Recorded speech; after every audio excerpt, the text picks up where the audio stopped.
नमस्कार, मैं वीरेंद्र कुमार। आप देख रहे हैं भारतीय सारा समाचार जन जन की बुलंद आवाज। तलवार से केक काटने को लेकर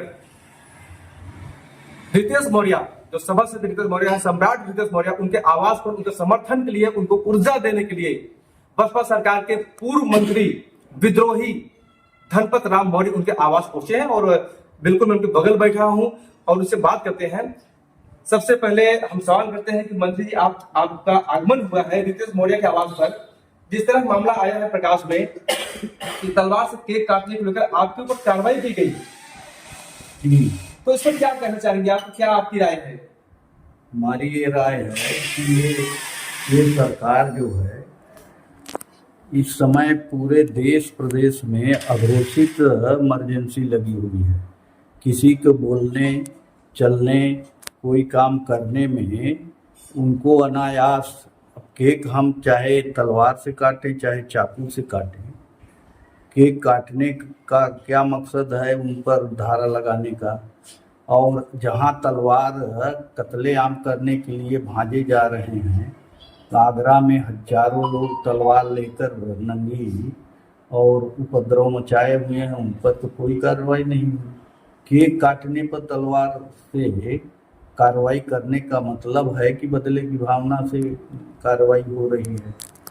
तो ये बहुत खराब बात है। इस सरकार में इंटेंशनली लोगों को हरेस किया जा रहा है और विशेषकर नौजवानों को ज़्यादा हरेस किया जा रहा है कि वो उनकी आवाज़ को दबाई जा रही है। ये गलत बात है। इसके लिए हम लोग आगे कार्रवाई करेंगे और इस पर देश लेवल का धरना प्रदर्शन चलेगा। अभी हमारे राष्ट्रीय अध्यक्ष माननीय सोम सर जी अपनी जनता पार्टी के, वो भी आ जाएं और यहाँ होकर चलें, तब उस पर रणनीति बने।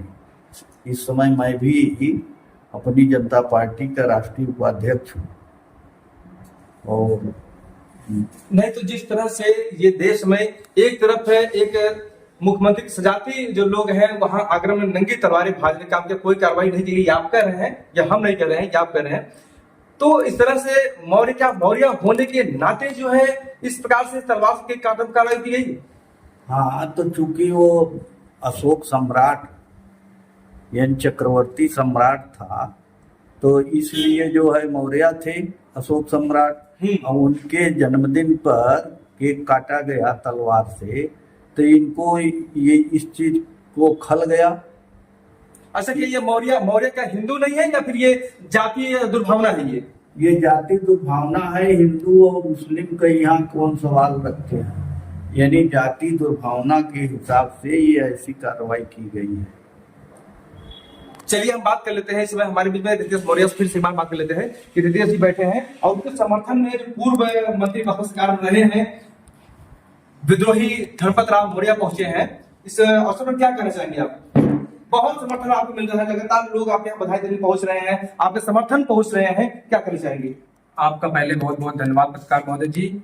आज हमारे आवास पे पूर्व मंत्री विद्रोही धनपत राम मौर्य जी आए हुए हैं और ये जो सरकार ये दोहरा चरित्र दिखा रही है हमारे ऊपर, ये पूरे प्रदेश नहीं पूरे भारत में यह चर्चा है कि सम्राट अशोक जयंती पे केक काटने को लेकर एक मरवंशी अगर केक काटा है, इतना बवाल हो गया। अगर बताइए पूरे मरवंशी अगर उड़ जाएंगे तो ये सरकार अपने आप नीचे आ जाएगी, इसको कोई बताना नहीं पड़ेगा ये कौन है। तो ये बात सरकार ध्यान दे और इस पर कार्रवाई जो होगी पूरे प्रदेश लेवल पर धरना प्रदर्शन भी हो सकता है। पूर्व मंत्री से भी मैं सवाल किया, वही सवाल आपसे भी हम कर लेते हैं, क्योंकि जवाब अलग अलग होना चाहिए शायद। तो क्या ये लगता है कि मौर्य समाज हिंदू नहीं है या फिर जातीय दुर्भावना है? इस पर क्या कहेंगे आप? सिर्फ ये जाति दुर्भावना है। अगर मुख्यमंत्री की बिरादरी के होते तो कुछ नहीं होता, और एक ओबीसी कास्ट मतलब मौर्य समाज का अगर कोई ये तलवार से केक काट दिया है तो ये दुर्व्यवहार के साथ ही सरकार कार्रवाई हमारे साथ की है और इसका बड़ा आंदोलन होने वाला है। तो क्या आप ये 47 को लेकर चेतावनी दे रहे हैं क्या आप? जी, ये तो होगा ही, सत्ता बदलेगी, ये आप देखिएगा। चलिए हम आपको दिखाएंगे अगली कड़ी में, इस कड़ी में ये मामला कहां तक जाता है। फिलहाल लगातार जो लोग आपके आवास बधाई देने के लिए पहुंच रहे हैं और आपका समर्थन कर रहे हैं, बड़े तादाद पे जो अन्य समाज के लोग हैं वो दूर दूर से आपको फोन भी कर रहे हैं, मिल भी रहे हैं, आ भी रहे हैं। सोचिए पूर्व मंत्री तक आपके यहाँ चले आए हैं इस बात को लेकर, तो निश्चित रूप से ये मामला बड़ा हो गया है। हम आपको दिखाएंगे इस समाचार की अगली कड़ी में। आप बने रहिए भारतीय समाचार के साथ।